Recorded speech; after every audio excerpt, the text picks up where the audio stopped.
В фильме «Империя наносит ответный удар» Палпатин сообщил Дарту Вейдеру, что молодой мятежник, уничтоживший Звезду Смерти, это сын Энакина Скайуокера.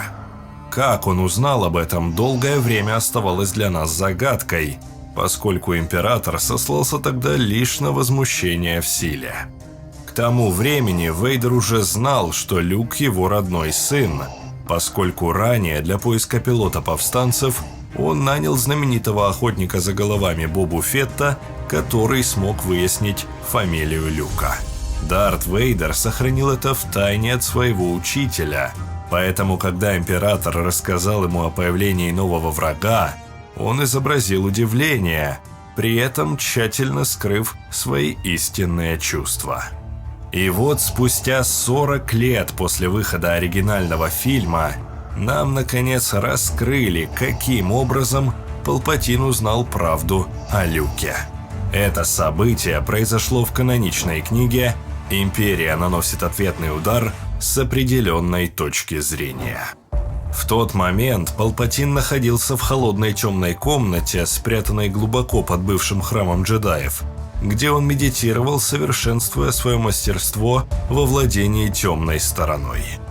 Внезапно он почувствовал сильное возмущение в силе, четкую вспышку, словно при выходе корабля из гиперпространства.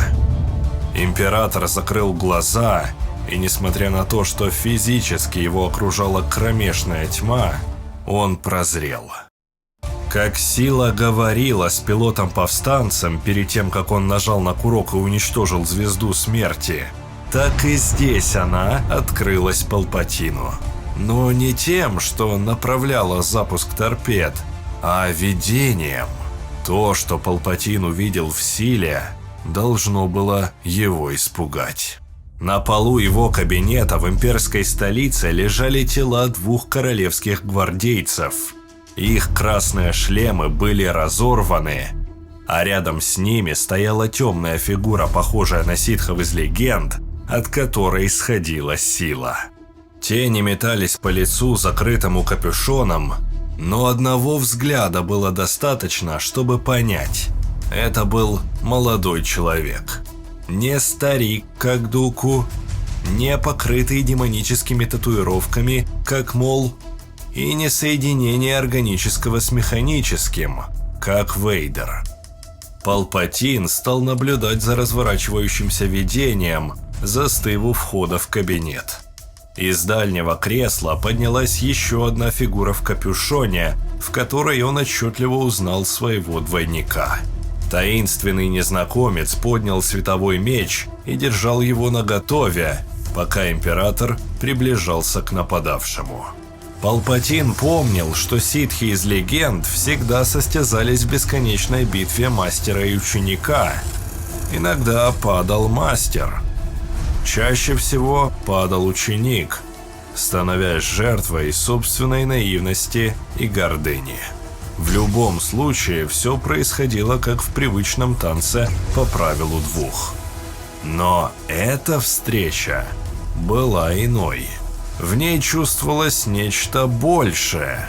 Каждый шаг мальчика в капюшоне отдавался эхом и пульсацией, причем не только в видении, но и в силе. Он приостановился, красное лезвие его меча опустилось обратно в рукоять. Другая рука поднялась, пальцы уперлись в пустоту. Удушение. Палпатин смотрел, как император наносит ответный удар. Из его пальцев вырвались молнии, но сила удушения помешала его атаке. Электричество выплеснулось наружу, задев мальчика, после чего заплясало по всей комнате.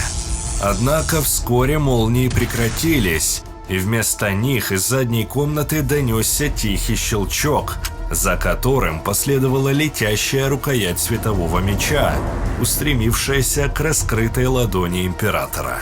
Но она так и не долетела, потому что фигура в капюшоне повернула голову, простым взглядом остановив ее в полете. Мальчик кивнул, и из парящего светового меча вырвалось красное лезвие, кончиком направленное в сторону императора. Палпатин практически ощутил, как его двойник ответил энергией темной стороны, отчего комната начала дребезжать. Светильники отрывались от стен и летели в сторону мальчика. Но несмотря на скорость и траекторию, ни один из них так и не достиг цели. Лампы, статуи и прочая мебель, превращенная в оружие, с глухим стуком падали на пол. Император был полностью подавлен, а наблюдающий за ним Палпатин заинтригован. «Сделай это!» – прошептал новый голос, казалось, из ниоткуда. Парящий световой меч внезапно метнулся вперед. Его красное лезвие пронзило императора насквозь. Наконец в комнате воцарилась тишина, нарушаемая лишь взмахами плаща мальчика. Затем он повернулся, словно мог видеть Палпатина, и стал медленно приближаться. Оказавшись с ним почти лицом к лицу, мальчик опустился на колени, поднял голову и снял капюшон, открыв взору сжатые губы над впалым подбородком, поразительные голубые глаза и неухоженные светлые волосы, как будто повидавшие слишком много дней на палящем солнце. «Ты хорошо поработал», — сказал новый голос, местоположение которого теперь было точно определено. Это было то самое место, где Палпатин переживал сейчас свое видение, как будто он попал в сон другого человека. И этот голос... Наконец-то он прозвучал в его сознании. Сильный тембр, которого Палпатин не слышал уже несколько десятилетий. Энакин Скайуокер. Императора не удивило, что лорд Вейдер мечтал его свергнуть. Все ситхи так делали. Но этот мальчик... Что их связывало? Его собственное убийство было лишь первым шагом, и хотя Палпатин чувствовал, что нечто пытается контролировать видение, возможно, даже скрыть детали, он держался, используя всю свою волю. Вскоре хаос рассеялся, и мальчик, этот безымянный ученик Вейдера, теперь стоял на веранде под звездным небосводом. Хотя... нет, это были не звезды, а звездные разрушители. Он был без плаща и капюшона, просто в черной тунике и со световым мечом на поясе. Видение начало двигаться. Нет, двигаться начал лорд Вейдер, но что-то казалось другим. Респиратора на нем не было. Он выглядел так же, как и в прошлой жизни. Вертикальный шрам над правым глазом частично скрыт за грубыми темными волосами. Волевой подбородок обрамлен напряженным взглядом. Он был одет в темно-коричневую джедайскую робу, перекинутую через широкие плечи, и единственным отличием между человеком видения и генералом армии республики был световой меч ситха с красным лезвием на поясе. Прежде чем подойти к мальчику, Вейдер повернулся, сосредоточившись на фигуре, пересекающей внутреннее пространство, похожее на замысловатую квартиру на крыше. Знакомая фигура Падме Амидалы приостановилась в своем движении, посмотрела в глаза Вейдеру и улыбнулась. Все это время мальчик наблюдал за ними, а когда заговорил, в его голосе прозвучала мягкая нежность. «Отец!» После он посмотрел на Падме. «Мама!» И вдруг Палпатин увидел, что все так и есть на самом деле. Яростная защита видения в бесплотном хаосе. Желание. Потребность в тайне. Не просто стратегическое стремление, а взрыв эмоций, прорвавшийся сквозь саму силу. Как долго Вейдер знал об этом? «Люк, ты хорошо поработал». Рука в перчатке поднялась, указывая на тысячи кораблей в небе. Смотри, сын мой. Это самый могущественный флот в галактике. Да, отец. Наш флот. Через силу гортанный крик пронесся над императором, отталкивая его от видения. Но на этот раз Палпатин позволил ему это сделать. Он увидел достаточно. Некоторое время Вейдер обшаривал галактику в поисках руководства повстанцев, настаивая на том, чтобы каждая зацепка шла через него. Информаторы, охотники за головами, шпионы, дроиды, зонды. Поиски Вейдера ограничились содержимостью, хотя Палпатин это допускал. Его эффективность и безжалостность всегда были его преимуществами. Теперь, когда он все понял, истина, лежащая в основе преданности Вейдера, раскрылась быстро. Неумение Вейдера контролировать свои чувства привело к тому, что они стали его погибелью. И вот снова.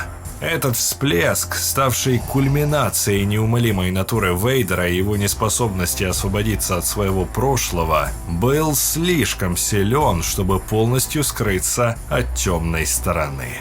Так же, как он не смог сдержать свои порывы, столкнувшись с Кеноби на Мустафаре, теперь он раскрыл секрет, которым дорожил больше всего. Он все еще дурак. Но что из себя представлял этот Люк Скайуокер? Ответ на этот вопрос Палпатин найдет со временем.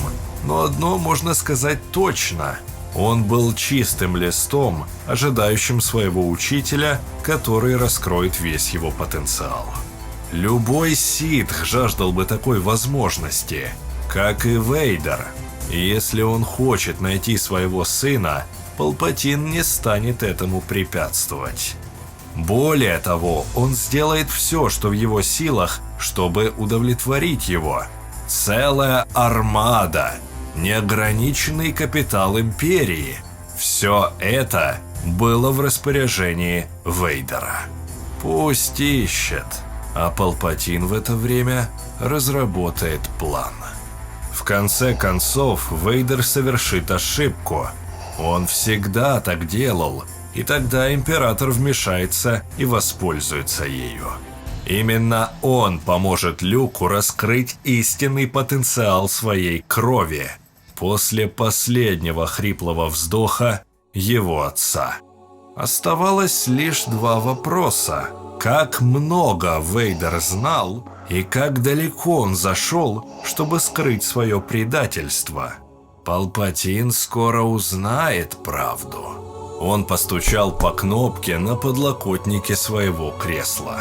Раздался тонкий писк, затем голос произнес: Да, мой повелитель. Командор, вызовите лорда Вейдера.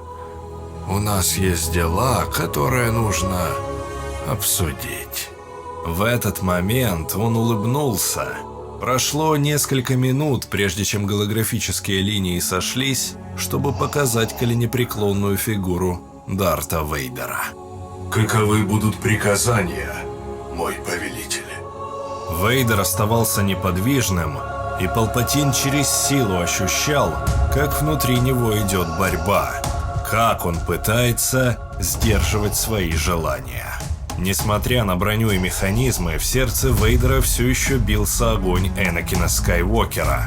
Огонь, который Палпатин собирался испытать на прочность. Я ощущаю очень сильное возмущение в силе.